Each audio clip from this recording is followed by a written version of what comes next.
दोस्तों, बिहार चुनाव के परिणाम आने के बाद कांग्रेस पार्टी ने इमरजेंसी मीटिंग बुलाई थी। राहुल गांधी ने बकायदा चिंतन मंथन किया था और आज एक बड़ी खबर निकल करके आ रही है कि मोदी सरकार को घेरने के लिए बकायदा कांग्रेस पार्टी मंथन करने जा रही है, या यूं कहें कि एक बड़ी बैठक बुलाने जा रही है। दोस्तों, यह खबर निकल करके आ रही है। खबर में क्या है मैं आपको बतलाने जा रहा हूं, लेकिन मैं आपको बता दूं कि 12 राज्यों से तमाम अधिकारियों को और साथ ही साथ दोस्तों जो प्रभारी हैं, प्रमुख जो लोग हैं, विधायक दल के जो नेता हैं, सचिव हैं, सभी के साथ समीक्षा की जाएगी, बैठक की जाएगी राहुल गांधी के नेतृत्व में। दोस्तों, जहां जहां पर 12 राज्यों से बुलाए जा रहे दोस्तों, जहां जहां पर एसआईआर की प्रक्रिया शुरू होने जा रही है। जी हां दोस्तों, यह बैठक न सिर्फ मोदी सरकार को घेरने के लिए प्लानिंग तैयार की जा रही है, बल्कि ज्ञानेश कुमार के खिलाफ, इलेक्शन कमीशन के खिलाफ जो रवैया रहा है दोस्तों, उसके खिलाफ भी यहां से रणनीति तैयार की जाने वाली है। खबर क्या है मैं आपको बतलाने जा रहा हूं, लेकिन उससे पहले मैं आपको बता दूं कि राहुल गांधी ने बिहार चुनाव के परिणाम आने के बाद कमर कस ली है, या यूं कहें कि राहुल गांधी ने ऐलान कर दिया है कि महज 1 से 1.5 हफ्ते के भीतर ही बिहार विधानसभा चुनाव के परिणामों में जो भी कुछ छेड़छाड़ की गई है, चाहे जो भी आरोप लगे हैं, उन सब का पोल पट्टी खोलने जा रहे हैं। सबसे पहले दोस्तों आप ये खबर देखिए कि खबर के अनुसार मैं आपको बता दूं, जनसत्ता ने खबर को ब्रेक किया और खबर में लिखा गया है, मोदी सरकार को घेरने का प्लान बना रही कांग्रेस, 12 राज्यों के नेताओं के साथ होगा एसआईआर पर मंथन। जी हां, 12 राज्य कौन है मुझे बताने की जरूरत नहीं है दोस्तों। न सिर्फ 12 राज्य बल्कि जो केंद्र शासित जो प्रदेश हैं दोस्तों, उनके नेताओं के साथ भी बकायदा राहुल गांधी कांग्रेस पार्टी बड़ी बैठक करने जा रही है। वो भी कब के दिन? कल के दिन यानी 18 नवंबर को बड़ी मीटिंग होने जा रही है।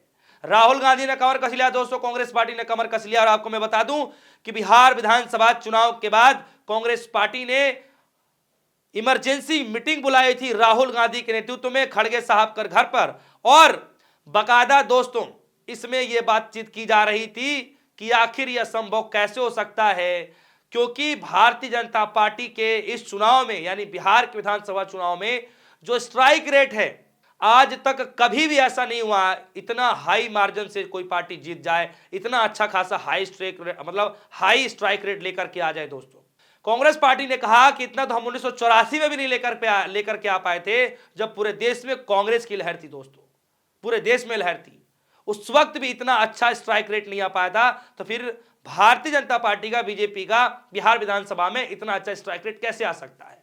दोस्तों, जब पहली मीटिंग हुई बिहार के विधानसभा चुनाव के बाद, जो इमरजेंसी मीटिंग बुलाई जाती है कांग्रेस पार्टी के द्वारा, राहुल गांधी जब मीटिंग बुलाते हैं खड़गे साहब के घर पे, तो उसमें यह चिंतन मंथन किया जाता है और बाकायदा बताया जाता है कि कांग्रेस पार्टी के कार्यकर्ता कागजात जुटाने में लग चुके हैं। इसकी जानकारी खुद केशव वेणुगोपाल साहब ने दी मीडिया से बातचीत करते और कहा कि 1 से 2 हफ्ते के भीतर, या यूं कहें कि 1 हफ्ते के भीतर ही सही, या यूं कहें कि 1.5 हफ्ते के भीतर ही सही, राहुल गांधी फिर से इस पर भारी खुलासा कर सकते हैं, या यूं कहें कि बहुत जल्द जनता के सामने वो डेटा रखने जा रहे हैं।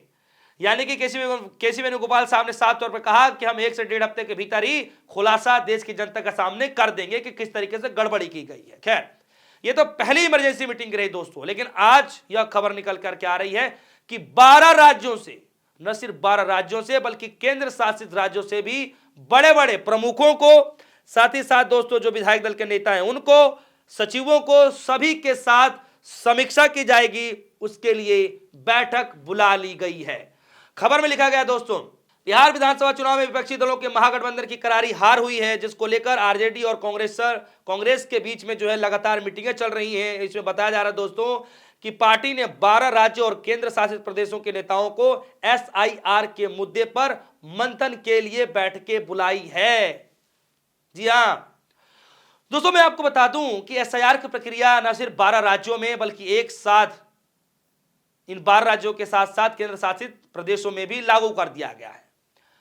एसआईआर की प्रक्रिया को देखते हुए आजकल देखेंगे कि किस तरीके से ममता बनर्जी एकदम एक्टिव हो चुकी हैं। बाकायदा उनके जो बयानात आ रहे हैं वो बीजेपी पार्टी को पच नहीं रहा, शायद इलेक्शन कमीशन को भी नहीं पच रहा है। अगर ये न्यूज झूठा है तो आप लोग का कुर्सी भी झूठा है। करते लूट बोलते झूठ, करते लूट बोलते झूठ, ये उसको चिढ़ा है। ममता बनर्जी ने बकायदा वहां पे एक नारा दिया था दोस्तों कि करते लूट बोलते झूठ, इस तरीके का नारा दिया था। और अब यह खबर निकल कर आ रही है दोस्तों कि चुनाव आयोग की एसआईआर एनआरसी से भी खतरनाक है, हम बंगाल में किसी भी मतदाता का नाम कटने नहीं देंगे। ममता बनर्जी अभी हाल ही में कह रही हैं कि ये एनआरसी से भी ज्यादा खतरनाक है एसआईआर, हम किसी भी मतदाता का नाम कटने नहीं देंगे। ममता बनर्जी साफ तौर पर कहती हुई नजर आ रही हैं दोस्तों।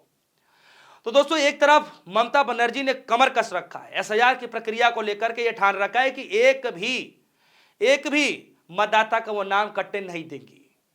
और जिस तरीके से वो बोल रही हैं, उनके वरिष्ठ नेता भी कई तरह पे बोलते रहे हैं दोस्तों कि जो है एसआईआर की प्रक्रिया जो है वो एनआरसी का जो है पिछला दरवाजा है, ये एनआरसी ही कराया जा रहा है, इस तरीके से आरोप लगाते रहे हैं।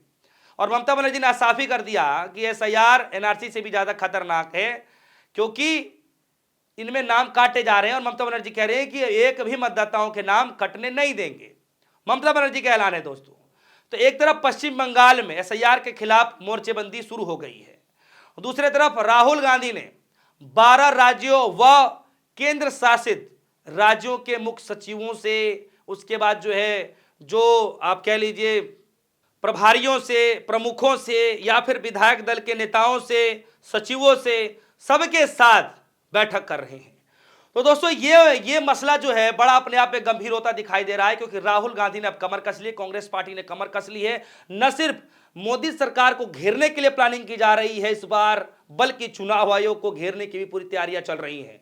दोस्तों इस वक्त चुनाव आयोग क्या कुछ करेगा जब इस तरीके से पूरी तैयारियां चल रही होंगी। और दूसरी तरफ दोस्तों ये भी कहा जा रहा है कि 10-10 हजार जो बिहार के विधानसभा चुनाव में बांटे गए हैं, उसको लेकर के भी जब ये हाल ही में सदन स्टार्ट होने वाला है, तो सदन के अंदर भी इसको लेकर एक माहौल क्रिएट किया जा सकता है, सवाल वहां पर पूछे जा सकते हैं। यानी वहां पर भी 10,000 जो बीजेपी सरकार की तरफ से, एनडीए की तरफ से जो दिए गए थे, बांटे गए हैं महिलाओं को, उस पर सरकार को जवाब देना पड़ेगा। जी हां, यानी सड़क पर लड़ाई है, सदन के अंदर लड़ाई है, और अपने अपने कार्यालयों में कांग्रेस पार्टी ने घेरना शुरू कर दिया है कि किस तरीके से यहां पे चिंतन मंथन किया जाएगा, बैठकें शुरू की जाएंगी, और वहां से बाकायदा ब्लूप्रिंट तैयार करके पूरी सरकार को घेरने की तैयारियां शुरू हो चुकी हैं। और दूसरी तरफ दोस्तों राहुल गांधी बहुत जल्द 1 से 1.5 हफ्ते के भीतर बिहार विधानसभा चुनाव को लेकर के जो आरोप लगाए जा रहे हैं उसको लेकर के भी खुलासा करने जा रहे हैं।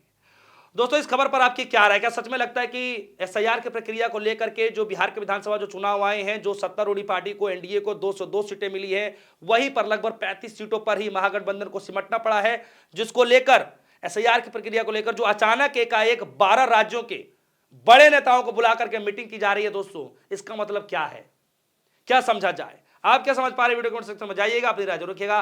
फिलहाल के लिए दीजिए इजाजत, देखते रहिए सोनी, धन्यवाद।